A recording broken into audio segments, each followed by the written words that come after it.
Та бүхэн сайн байцгаана уу? Өнгөрсөн хичээлдээ үргэлжлүүлээд Матай 5 дугаар бүлгийн талаар ярих гэж байна.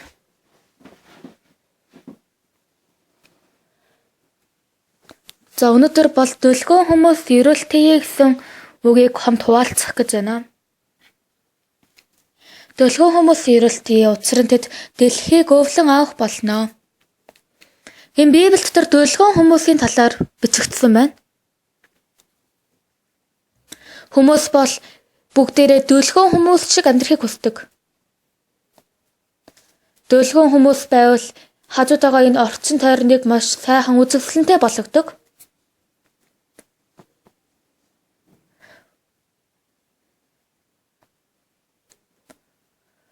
Хүмүүс яагаад дүлгэн байж чаддаггүй вэ гэвэл эргэн тойронд өөртөө хохирол учруулах ч юм уу тийм ээ. Тийм ажлууд гарах юм бол уурладаг хүмүүс.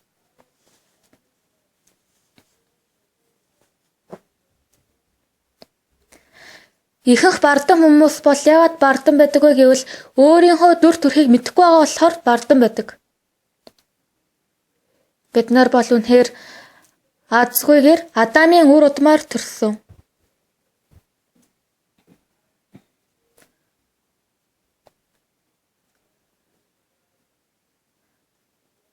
Адам биднийг төрүүлэхээс өмнө, хүүхдийг төрүүлэхээс өмнө Адам бол Бурхны үгийг хаяад Сатаны үгийг дагдаг. Амархнаар хэлэх юм бол Адам Бурханд итгээгүй, Сатанд итгэсэн.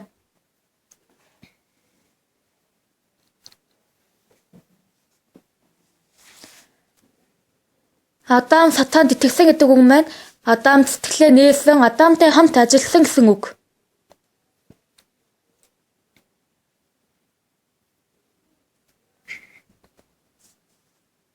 Тэгэд Адам бол Сатанаас ирж байгаа маш олон бодлоодыг хүлээн авдаг.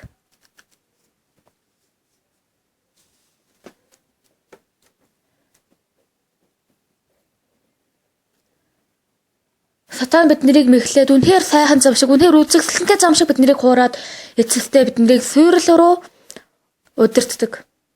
Ихэнх хүмүүс тэгж Сатанд мэхлэгддэг. Өөрийгөө гайгүй, зөвхт хүн гэж бодож амьдардаг хүмүүс маш их байдаг.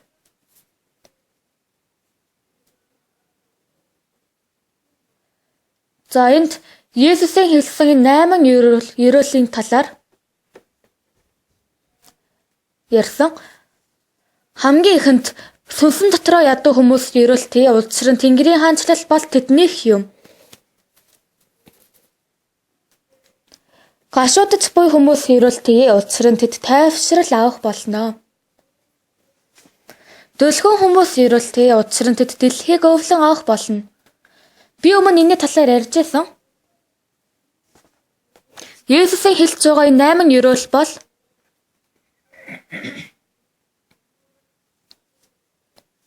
бид нар Бурхны ерөөлийг авахын тулд байх ёстой энэ 8 сэтгэлийн талаар хэлж байна. Есүс Матай Библиэлд ингээд 8 ерөөлөө биччихээд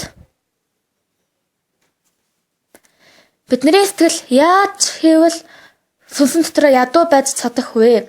Яаж хийвэл гашуудж буй хүмүүс болох вэ? Яаж хийвэл бид нар дүлгэн хүмүүс болох вэ? Бид нар яаж хийвэл зөвхт байдлын төлөө өлсөж цангагч хүмүүс болох вэ? Матай 5 дугаар бүлэг дээр бол энэ талаар ерөөсөй гараагүй байдаг. Харин цаашаа ингээд уншаад үзвэл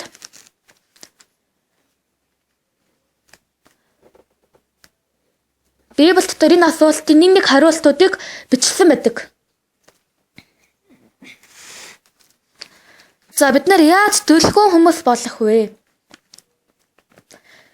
Тэгээ би дүлгэн хүмүүсийг Библи дотроос хайж үзэхийн тулд хичээсэн. Тэгээ Матай Библиэд дээр нэг эмэгтэйгийн талаар гардаг. Тэр эмэгтэй бол юдэцүүдийн хайр үндэстэн эмэгтэй байсан. Тэр эмэгтэйд нэг охин байсан. Тэр охин нь үнэхээр бузарт заваан зүтгэр шүглсэн.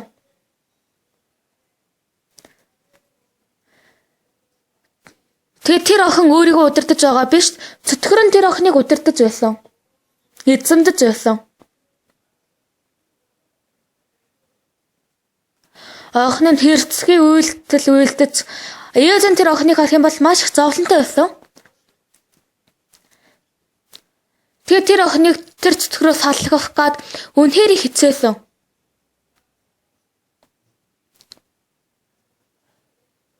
Өөрийн цадагч нэгээрээ ажилласан боловч тэр цөтгөр нь охиноос салахгүй байсан.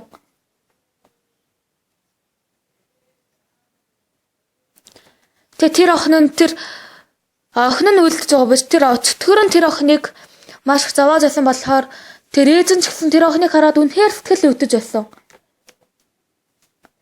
Харин тэр эмэгтэй Есүсийн талаар сонсох болдог.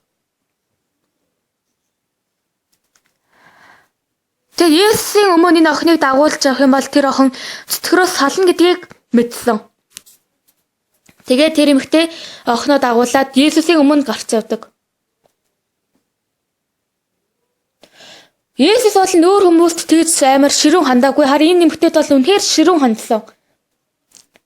Энэ эмэгтэй Есүсийн өмнө ерөөл авахыг хүсэж байсан.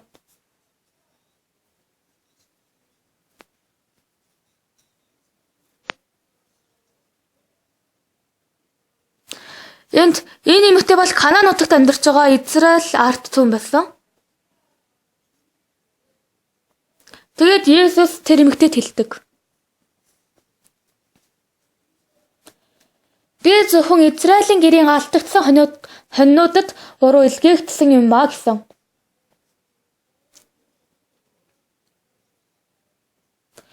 Би алдагдсан хоньыг л би аврах гэж ирсэн. Өөр хүмүүсийг би аврах гэж ирээгүй. Тэр тэгэж хэлсэн үе тэр эмэгтэй Есүсийн өмнө илүү ойртоо дахиад илүү гуйсан. Харин тэрөд Есүс дахиж юу гэж хэлдэг вэ гэвэл илүү ширүүнээр хандсан. Гэвч ногтод ч гэсэн эздийн энэ ногтод хаяж өгөх нь сайн хэрэг биш гэсэн.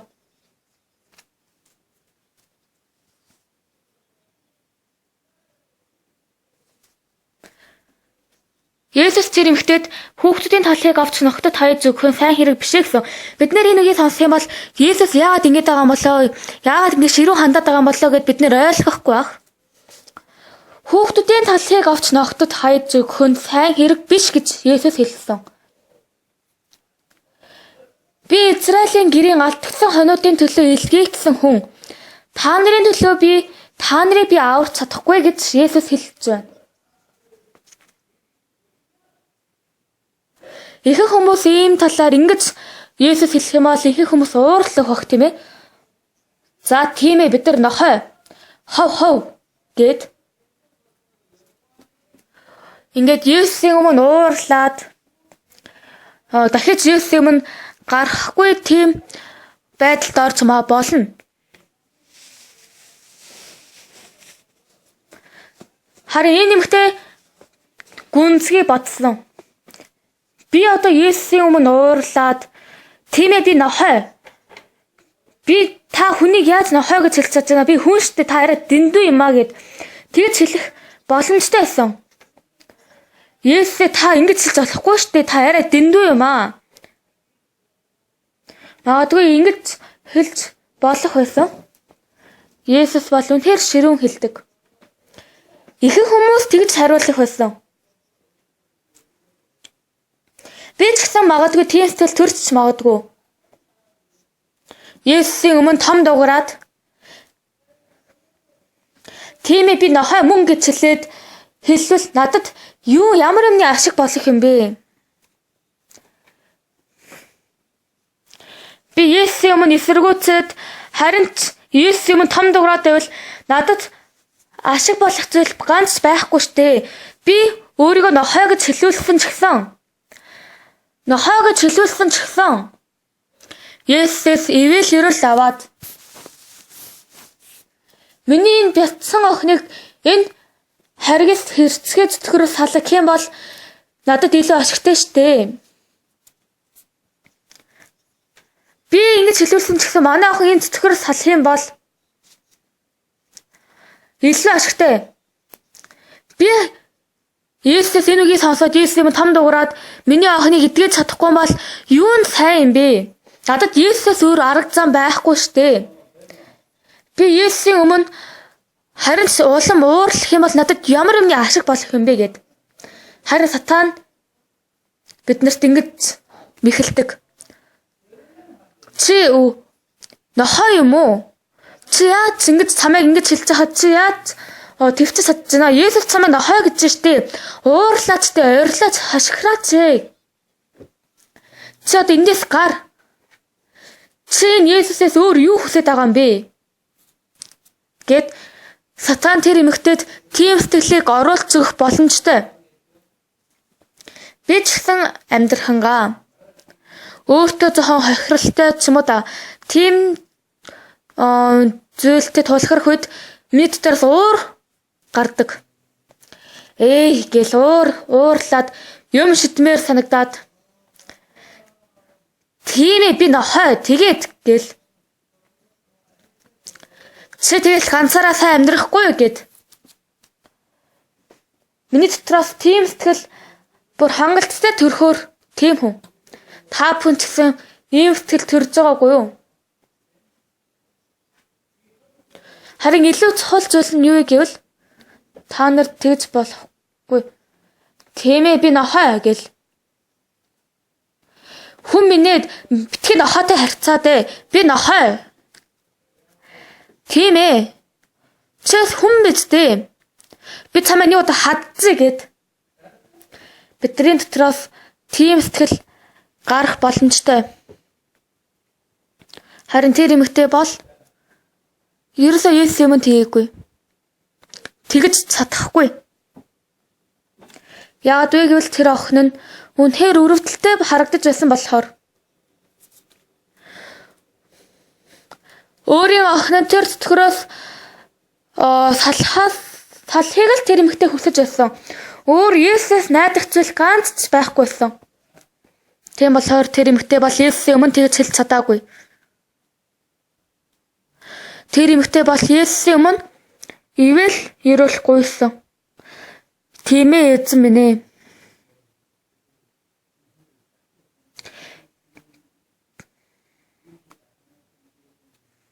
Тийм ээ эзэн гэвч ноход ч гэсэн эцдийнхээ ширээнээс унсан үермэгээр хооллдог шүү дээ. Ширээнээс унсан тэр үермэгийг нохоод таашдаж өгдөггүй юу? Тийм ээ би нохой шиг хайр үндэстэн хүн. Тэр нохой ч гэсэн эцдийнхээ ширээнээс унсан үермэгийг иддэг штэ. Та надад бүтэн таалах өгөхгүйсэн ч гэсэн болно. Тэр ганцхан үермэгийг ч гэсэн өгсөн ч болно. Та надад тэр үермэг шиг жижигхэн нэрэл өгөх юм бол манай охин энэ зүтгэрээс салахгүй юу? Манай охин танаас ирүүл авахгүй юу? Та манай охинд цаахан ч гэсэн ирүүл адислаач дээ. Гэт чин сэтгэлээсээ эзний өмнө гуйдаг. Энэ нь Библи дотроос хэлж байгаа дөлгөөн сэтгэл юм аа. Хүн бүр ялгаатай байдаг. Өөрөө хохиролтой ажилд тулгарх ч юм уу да. Тийм ажилд тулгарх үед бидний дотроос байн уурлаад, гомдлоод, хашгирдаг.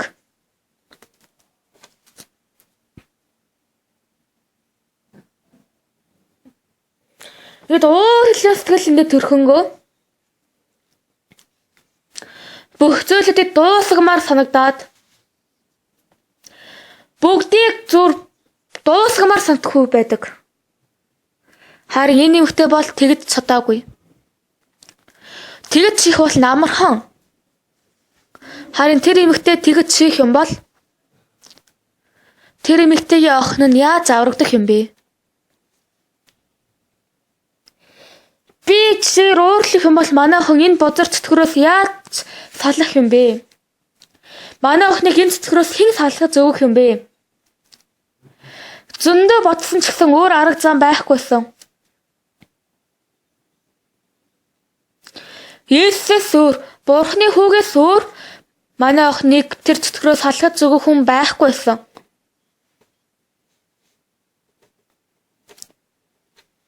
Тэр эмэгтэйгийн ууранд хүрсэн ч гэсэн ууралж чадахгүй байсан. Зовлонтой байсан ч гэсэн тэр зовлонг илэрхийлж чадахгүй байсан. Тэр эмэгтэйгийн хүсэж байсан зүйл бол ганцхан байгаа. Тийм ээ, би нохойгоор үнэлэгдсэн ч гэсэн болно. Хэцүү байдалд орсон ч гэсэн болно. Зөвхөн манай охин л энэ зүтгэрээс салж чадах юм бол манай охин л энэ зовлонгоос салж чадах юм бол Есүс та манай охиныг ерөөлөх юм бол өөр би юу хүсэх юм бэ? Би нохойгоор үнэлэгдсэн ч гэсэн зүгээрээ. Би бузар хүн гэж сонссон ч гэсэн зүгээрээ. Надад бол тэр ямар ч асуудал болохгүй. Тэр эмэгтэйгийн сэтгэл дотор ийм сэтгэл байсан. Тэр эмэгтэй ингэж хэлдэг. Эзэн минь ээ, таны зөв. Гэвч ноход ч гэсэн эцдийнхээ ширээнээс унсан үермэгээр хооллдог ч үү дээ. Энэ сэтгэл дөлхөө сэтгэл юм аа. Сатаны оруулж байгаа тэр уур хилэн сэтгэлийг хүлээн авахгүйгээр, тэр сэтгэлд цэрэгдэхгүйгээр, тэр сатаны чимээг сонсохгүйгээр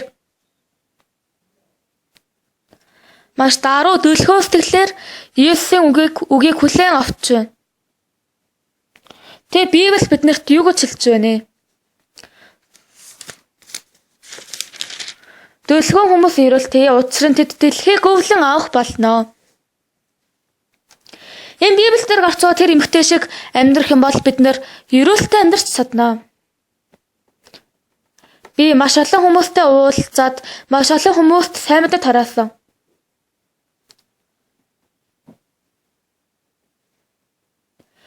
Энэ сайн мэдээ бол тэр хүнийг аврах маш чухал юм.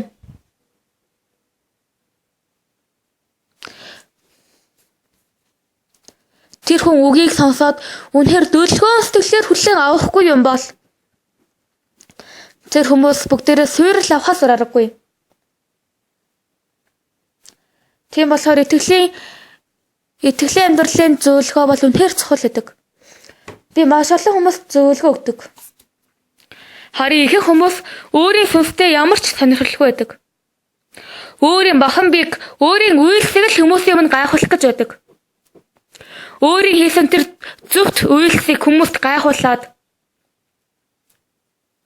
өөрөө суурил орхос өөр аргагүй байдалд орсон байхад тэр зүйлийг мэдэхгүйгээр өөрийн үйлсэн сайн үйлсийг л хүмүүсийн өмнө гайхуулад маш бардам сэтгэлтэй Бурхны үгийг хүлээн авдаггүй. Өөрийн бодлыг дагаж чаддаг хүмүүс маш их байдаг. Энэ Библийг тодорхой уншаад үзэх юм бол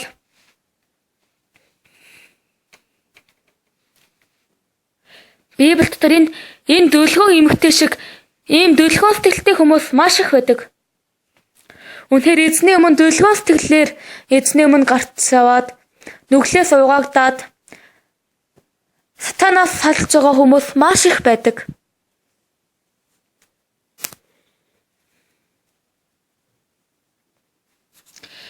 Энэ эмэгтэйгийн охин нь хэрцгий зүтгэрт шөглөгдсөн. Үнэхээр энэ охиныг зүтгэрөөс салгахын тулд дөлгөөн сэтгэлээр эзний өмнө ханддаг. Харин зарим хүмүүс бол охин нь зүтгэр шөглөсөн биш. Гадна талаас харах юм бол тийм биш боловч махан биеийн ердөө зүтгэр шөглөгдөөгүй юм шиг харагдаж байгаа боловч тэр хүний доторгоо сүнс нь зүтгэрт шөглөгдсөн байдаг.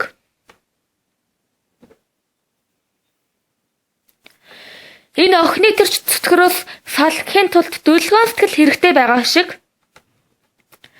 өөрийн охины талаар биш, өөрийн хүүгийн талаар биш, өөрийн эргэн тойрны хүмүүсийн талаар хэлж байгаа биш.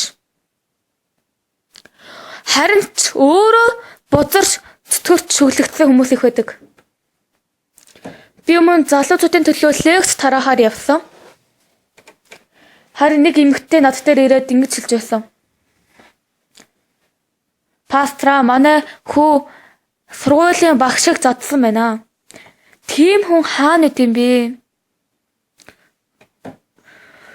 Өөрийн багшиг заддаг тийм муу сурагч хаана үт юм бэ? Тэгээ би тэр эмэгтэй итгэжтэй ярьсан. Уучлаарай. Игцээ, таны хүү таны багшийг зодсон биш ээ. Үгүй. Манай хүү өөрөө надад хэлсэн. Би багшийг зодсон гэж бас тэрний найзууд нь ч гэсэн надад хэлсэн. Үгүй. Таны хүү таны багшийг зодсон биш ээ. Үгүй, манай хүү зодсон штэ. Манай хүү зодсон нь үнэн. Би тэр хүүхдийн ээжэд ингэж хэлсэн. Игцээ, та миний үгийг сайн сонсоорой. Нэг сурагч компьютерийн тоглоом тогломоор байсан. Тэгээд тоглоом тоглосон. Өөрөө тоглож байгаа мөн үү? Тийм ээ, тэр хүүхд өөрөө тоглож байгаа мөн. Харин тэр хүүхд тэр тоглоомыг одоо би тоглохгүй гэд одоо болио гэж бодож байна. Харин тоглолоо л байна. Тэр бол тэр хүү хийж байгаа юу? Тийм ээ, тэр хүү тоглож байгаа. За тэгэл арай өөр жишээ аваад ярив. За нэг хүүхэд компьютер тоглоом тоглосон. Харин хэд хоногийн турш бүр унтахгүйгээр шүнжин компьютер тоглоом тоглосон. Тэр хүүхэд өөрөө ёо би арай тоглоомоо арай дэндүү их тоглож байна. Одоо болиё. Би ийм байдалтай яваад байх юм бол би сургуулиа төгсөж чадахгүй. Би энэ тоглоомыг одоо болох ёстой.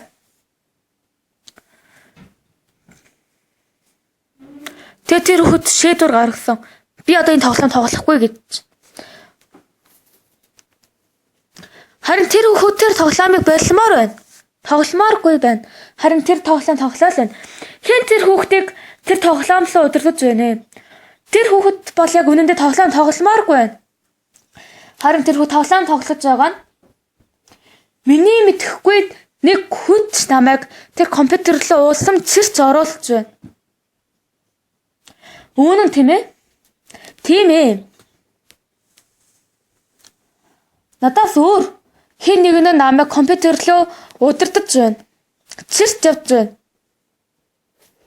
Би бол тэр компьютерийн тоглоомыг тоглохыг хүсэхгүй байна. Одоо болмоор байна. Харин надаас илүү хүчтэй хэн нэг нь намайг тэр компьютер руу цэрч оруулах юм бол тэр миний хийж байгаа ажил биш. Маш олон сурагч нар тийм юмнаас болж бүтлгүүддэг. Би одоо болох ёстой штэ. Би энийг хийж болохгүй. Би нэг сайн хийх ёстой штэ.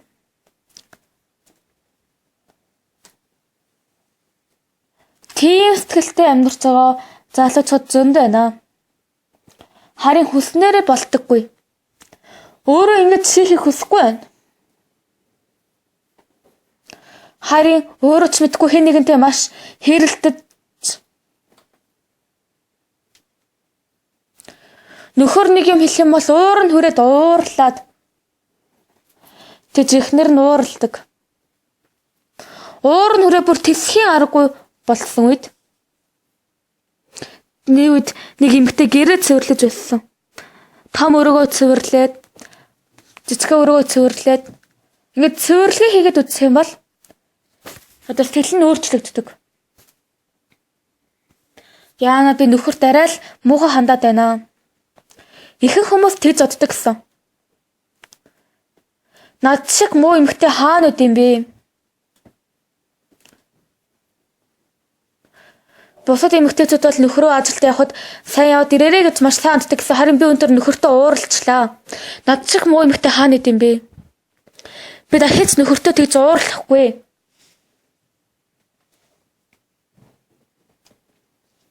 Тэгээд угаалгын машинаар нөхрийн цамцаа эндүүдээд угаагаад тиймээ би үнэхээр муу эмэгтэй юм аа. Одоо би нөхөрт сайн хандах болноо. Тэг би өөрийгөө харсангууд үнэхээр нөхөртөө муу хандсан байсан. Тэгээд нөхөр ирэхээс өмнө нөхрийн дуртай хоол хийж бэлтгэсэн. Өнөөдөр манай нөхөр ирэх юм бол үнэхээр дулаахан сэтгэлээр хандаж өгнө. нөхрийн дуртай хоолыг үнэхээр гоё амттай хийж өгнө. Өдөржингөө өөртөө гимшээд нөхрийн дуртай юмнуудыг хийж бэлдсэн. Тэг нөхрийн ажлын тарах цаг нь болсон.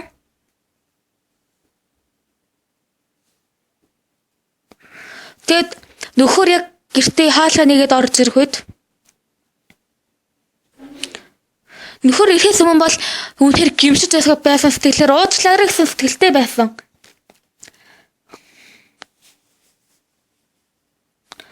Харин нөхөр гэртээ орж ирэнгүүт харсангууд юм уу нэг гачин нөхөр гэл өөрөө ч мэдхгүй тийм сэтгэл төрдөг.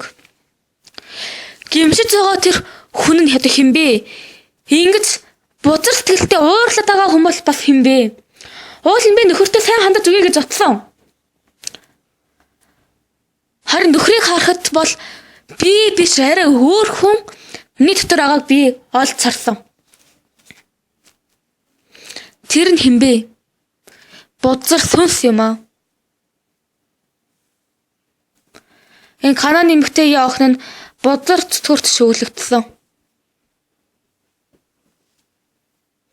Бидний дотор ч гэсэн үнэхээр бузар сүнсэд цэрэгдэж явж байгаа хүмүүс маш их байдаг.